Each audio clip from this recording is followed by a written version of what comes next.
Hey guys, just finished watching Black Lightning, Season 1, Episode 11, Black Jesus, the Book of Crucifixion. This episode was interesting. It was, dealing with Jefferson Pierce going to prison and stuff, and it was an interesting episode, and it was a fun episode for what it was, but at the same time, it was kind of annoying in the sense of the episode, in the whole overall, just by having the episode, because it feels like it was very much a filler episode, because there's not much going into this that coming out of this episode that really stays over, that kind of feels like, yes, we needed this episode. Without this episode, you would be completely lost, and this is a very key episode. So with only 13 episodes, this episode felt a little bit like a filler episode, just because at the end of the day, Jefferson goes into prison at the beginning and he comes out by the end of it, and that's it. That's all you need to know. There's nothing really in this episode that you need to know going into next week's episode. If you skip over, you really don't need to know it, other than the fact that now Cayman is no longer out of prison. Other than the fact that some corrupt cops were taken out, type thing, and the fact that the corrupt cops were taken out really doesn't change much, because they were barely used. They were just used to get information here and there. He used Tobias Wales used the corrupt cops to get into prison and kill Lala when he killed him before. But other than that, really, they haven't really used the corrupt cops that much. It's not like Daredevil or anything like that, where the corrupt cops were like the whole thing of the show, and they were very used and heavily used by Wilson Fisk and all that stuff. Whereas here, the corrupt cops are just, it's an option he has, but he doesn't really use them. He doesn't use them that often because he has a lot of guys to do his own stuff. So it just doesn't feel like there is much in this episode. They didn't build up the cops enough for it to kind of pay off. And this is why it kind of feels like a filler episode for me in this at this point. So we'll have to wait and see where things go with it. Maybe it'll maybe now that Henderson has some more power, maybe the things will change. But we'll have to wait and see when it comes to that as things go on. But first off, we start off with one of the kids in the tubes and stuff. There's actually heat is fluctuating, and we find out later on that he ends up dying. But there's no backlash to that just yet. We find out Black Lightning is working with Gambi again, and Black Lightning and Thunder are just going around looking for the tubes, but they were kind of tricked into finding a weapon stash, but they still end up blowing that up. And we find that Kara 440, who is the vice principal at Freeland High, doesn't believe that Jefferson Pierce is Black Lightning, and then Cayman ends up framing Jefferson with green light, but he was directed by Kara, but she wasn't. He didn't know it was her. It was just directed by someone else, type thing. So they frame him. And then Jennifer, and as they go into the school, obviously to make a big scene and take him out and stuff and arrest him, Jennifer confronts them, and it was just weird. It was like, what are they going to do? Stop, let him say a few words, and then continue on? It just seemed so fake every time they did that. Now, it makes sense for Jennifer, because she has powers, trying to go up and try and stop them, getting in their way, but it would have made more sense if someone had just kind of pushed her off to the side, and he said all those things as they were pulling him towards them, and instead of, he's going to say something to his daughter, let's all five cops, and we're all here holding on to him, or but a bunch of cops, let's just stop, let him say a few words before bringing him to prison. It just didn't make sense for them to do that. But it was okay. It was okay with Jennifer that we would do that.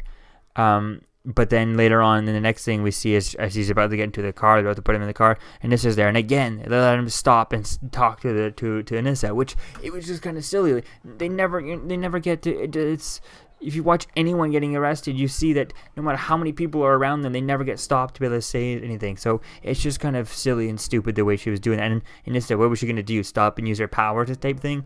It was kind of silly for her to do it. And it made sense for Jennifer to do it, being a lot younger and all this silly. But for Anissa, she should have been smarter to do that. She's in med school and all that stuff. So she should know what she was doing type thing. It was kind of really silly for her to do that.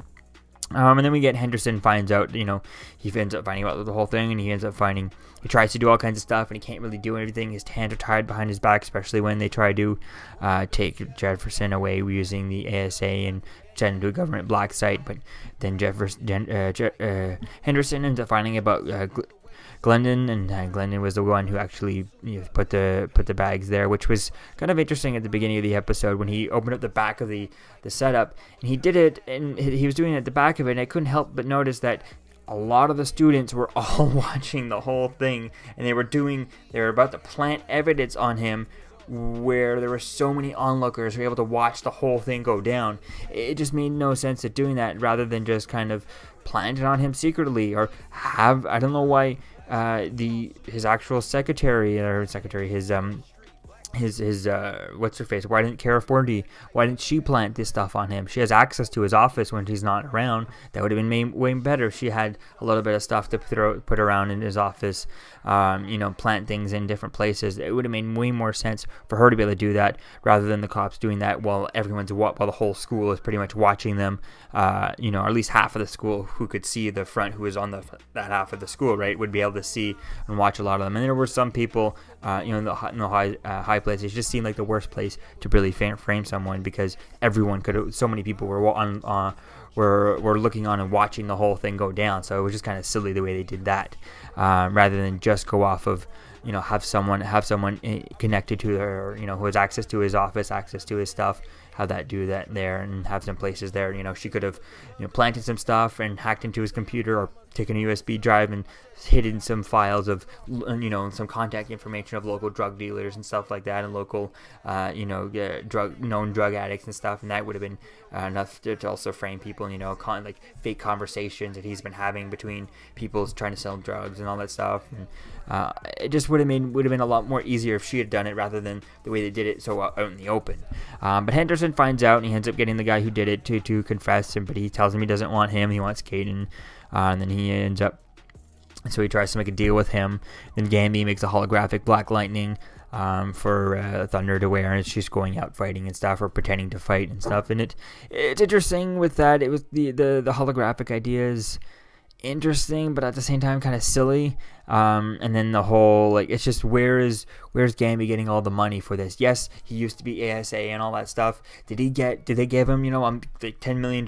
So did he take that as his bribery money? How much money was he making to do all this stuff? Because he keeps saying that he no longer has access to this, he no longer has access to that, and he's no longer using ASA resources. So where does he get the money for this huge bunker down there? Where is he getting money to keep it powered on so often? He's not making that much money as a tailor. He's closed all the time. He was closed right in the middle of the day today when Anissa goes over to talk to him. So it was just kind of weird with that. I need to get some explaining more about how is he paying for everything all down there. How is he affording all those equipment? How is he affording the electricity bill on those equipment, and all that stuff? If most of his time is always focusing on stopping the ASA, researching them, and all that stuff, where is he getting the money to pay for all this stuff? There's no answer to that there.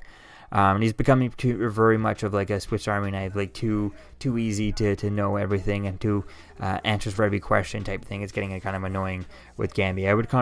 At this point, to me, it would just kind of be like, let's kill off Gamby and have them go without him. And then how would they do that? What is Black Lightning going to do if he doesn't have access to Gamby, who can't hack into everything, can't hack into the power grid, can't hack into this or that or all these different things and find this stuff? How would Black Lightning find these kids in these tubes without Gamby? That would be a more interesting idea.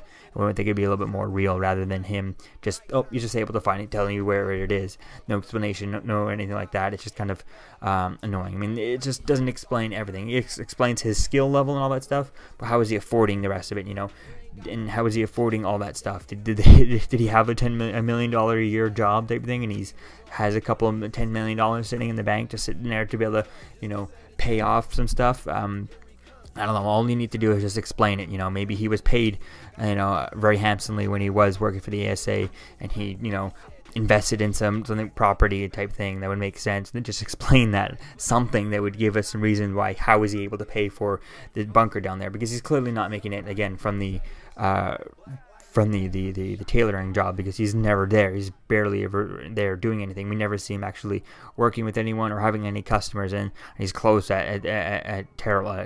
He's closed all the time. So yeah, and we see that was kind of, the holographic part was kind of okay. I get it, but it's just how does he have time to build and make all that stuff, if he's and support and pay for the location of that shop. Obviously it must be prime. I guess it's Freeland. I don't know how expensive the real estate is, but it's still it's still prime expensive real estate. It's not just like a house location. It's actually, commercial real estate. So there must be some sort of taxes on that. It must cost something. Does he own the building?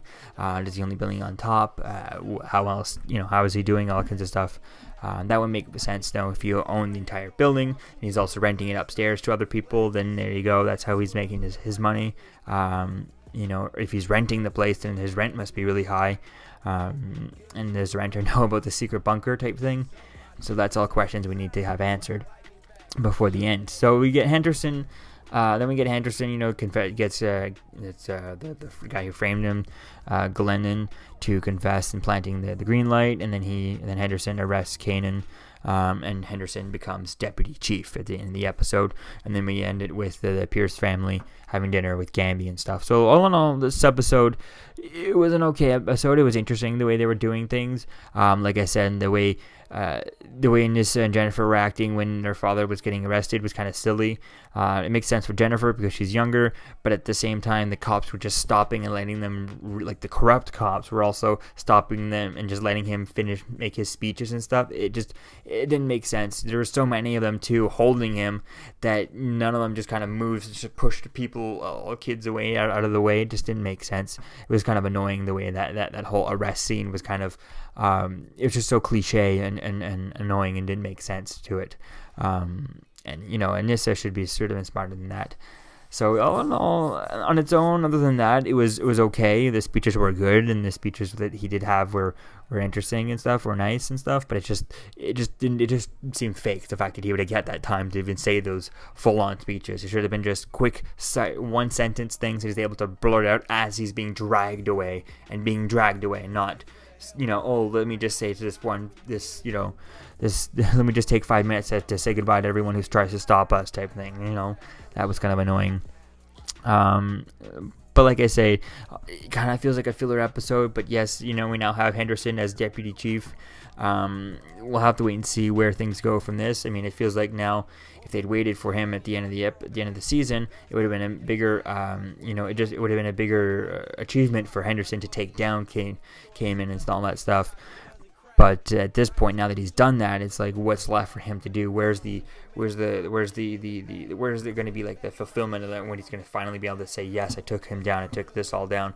Whereas here, he took him down in one episode. So I just think it would have been better if they had built it all up, and they could have built it up to the end and have Henderson, take down Cayman, make that his big kind of like he's took down this whole thing. Whereas now it feels like he's completed his thing. He's not gonna. What else is Henderson gonna do at the end of the season?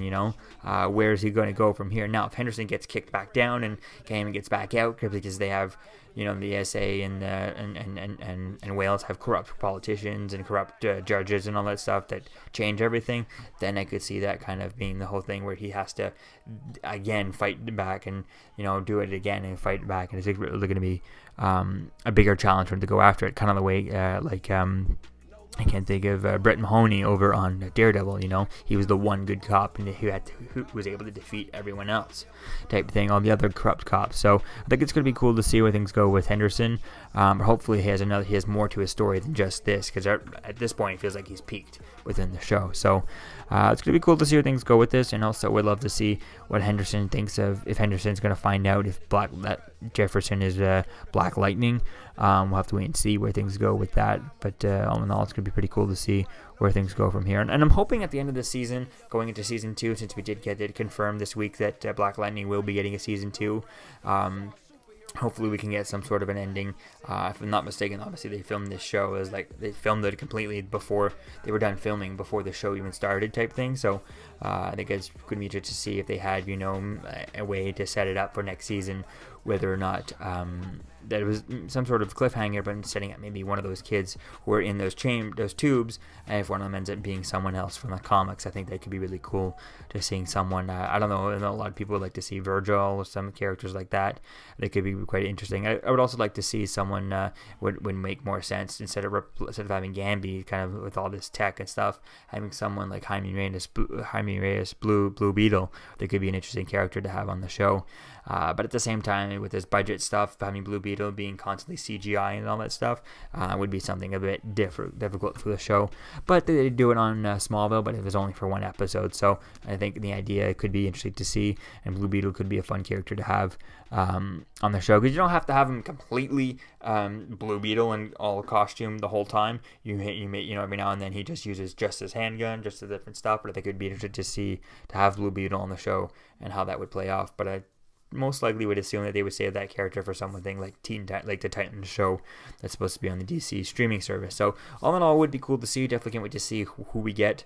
Maybe we get to see more of Jennifer, and how she kind of goes closer and closer to the becoming a superhero and wanting to do the superhero stuff. Like she's been saying, she doesn't want to save the world, but when her father's almost in prison, all this stuff. And I think that's really going to be interesting to see if for some reason Jefferson goes back to prison, to see her kind of putting these another situation that could push her towards becoming a superhero too. So I think this is interesting. I think the reason why they had her stop her father is it was a good close call, and that's a good way to kind of push her towards the her becoming a superhero, kind of more like the I gotta say it, more like the Marvel characters, because they always like Peter Parker wasn't originally a superhero. Wasn't a good person at the beginning, because the first thing he did with his powers was go and wrestle and try to make money, and he got pushed into fate turned him into a superhero. When Uncle Ben passes away, and he didn't stop the killer and all that stuff. So I think that's a cool idea of giving some more motive to Jennifer. But she's not just born into the wanting to be a superhero type thing. She's kind of going to be learned and kind of progress into that role. I think that could be a cool idea. And I think this, when seeing her father almost go to prison, could be a cool way to kind of push that. Kind of slowly push her towards that path, and I think that's going to be interesting to see what kind of superhero makes her different compared to her sister and her father, who were just kind of born into their role type thing, rather than kind of the fate turned them into that way. They kind of life kind of turned them into the superhero path type thing. I think that's really going to be cool to see how that kind of plays off with Jennifer. So all in all, I'm excited to see where things go with this. Hopefully there's going to be some more fallout from this that kind of connects to it, that kind of makes it more of a big episode, more of a connecting episode. I think it's really interesting to see where things go with that. Hopefully maybe Henderson, something can go with him. Maybe he has more of a storyline to go with. Maybe he does find out that Jefferson Pierce is Black Lightning. But we'll have to wait and see where things go with this. And so far, I feel like he's kind of peaked in this series for this season. So let me know what you think, guys, about this episode in the comments below. What do you think about it? What do you think about next week's episode? And I'll see you guys in the next video. Peace out. I'm Captain America, here to talk to you about one of the most valuable traits a soldier or student can have. Subscribing. Sometimes subscribing is the key to victory. Sometimes it leads to very little, and it seems like it's not worth it. And you wonder why you waited so long for something so disappointing. How many more of these? You're still here. Don't forget to like, comment, and subscribe, guys. Peace. It's over.